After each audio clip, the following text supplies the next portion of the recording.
Hey, you all, Rob Culpa here. Thank you so much for joining me to start off this 7 minutes of success or 7 minutes to success series. And one of the things that I really wanted to do, and I want to thank Jess Green for this idea, is just reach out to as many different leaders in this company. And what's cool, and I think also a little bit misleading about MLMs, is that anybody and network marketing in general can start from the bottom and build their way up. And everyone always talks and calls them pyramid schemes, but in reality, you can build beyond what the pyramid that you're set in is.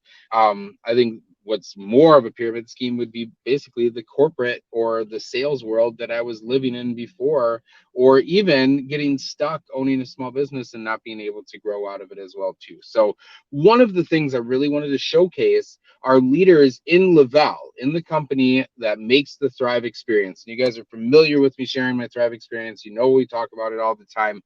I'm not going to get into that. If you want to learn about Thrive, hit me up. I'll gladly tell you more about it.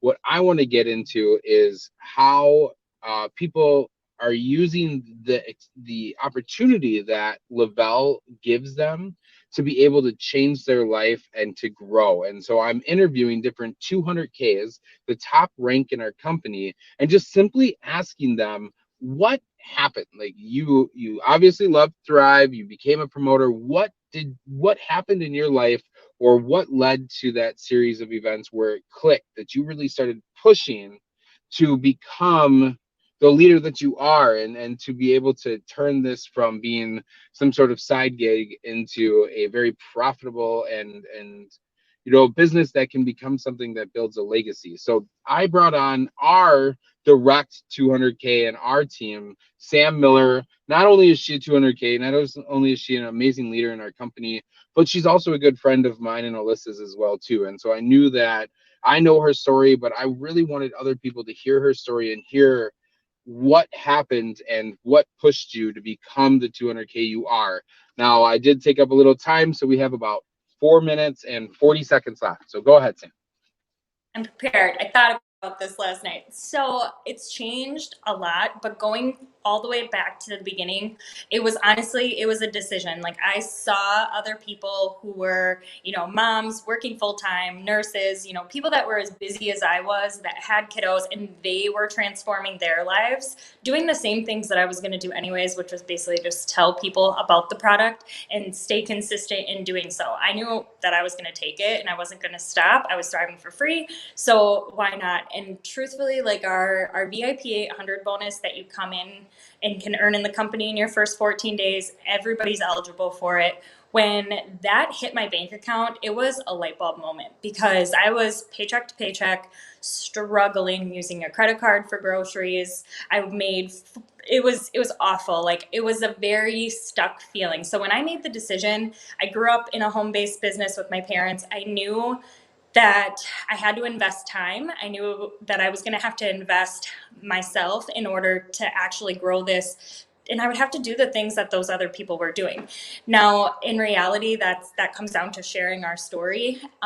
Once I hit our auto bonus, my mindset shifted to, holy cow, I'm actually going to be able to achieve my dream of staying home with my kids. So it went from, great, I get to do that, to how many of my friends can I help do that? How many people can I help feel better? And once it got to that point, like it wasn't even a decision that had to be made anymore. Like it was a commitment. Like I've always wanted to be a helper. I've always wanted to do something that I felt was fulfilling. And my job of a service writer wasn't doing that for me. Like maybe I was making a difference in some lives, but I wanted to make a difference to the masses. And I didn't have any other way to really put myself out there and put my skills of, and I don't feel like it took many skills.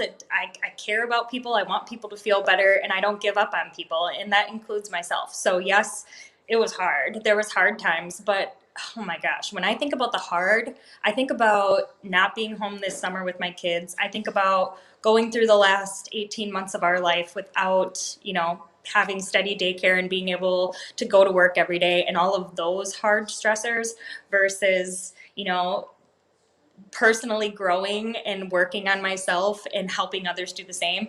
I don't feel like those two hards are interchangeable. Like I would never in a million years trade trade this work, because this isn't work. I mean, you look at us, for instance, like we're friends because of this company bringing us together. And, at the end of the day, everybody deserves to feel their best. Everybody deserves to be able to live their best life, and call it a pyramid scheme, call whatever you want.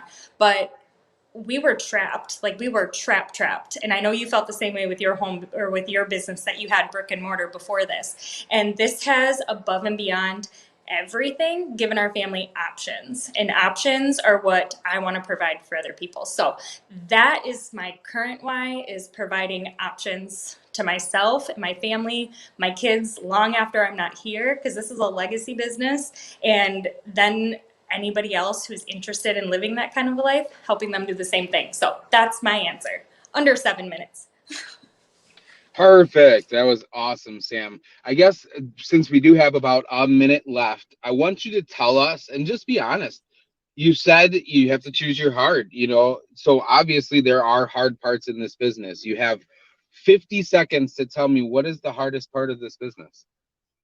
The hardest part of this business is seeing the potential in other people that give up on themselves. That is the hardest part. The hardest part is convincing other people to push through those hard moments, because if you've seen that graphic with like the guy mining and he's almost to the diamond, but he quits right before he gets there, like there is always a reward at the end of the struggle, a rainbow after the rain, however you want to say it. Like when it gets hard, you have to think of that as maybe that's the moment you were planted, and that is when you're going to grow, not the moment that you were completely knocked out of the game. So to me, that's the hardest part. Awesome, Sam. Well, thank you so much for joining me and sharing. I really appreciate it. Thank you, everyone, for joining me. Every Thursday, we're going to come on here with another 200K, tell you another 7 minutes to success. Have a great day, guys.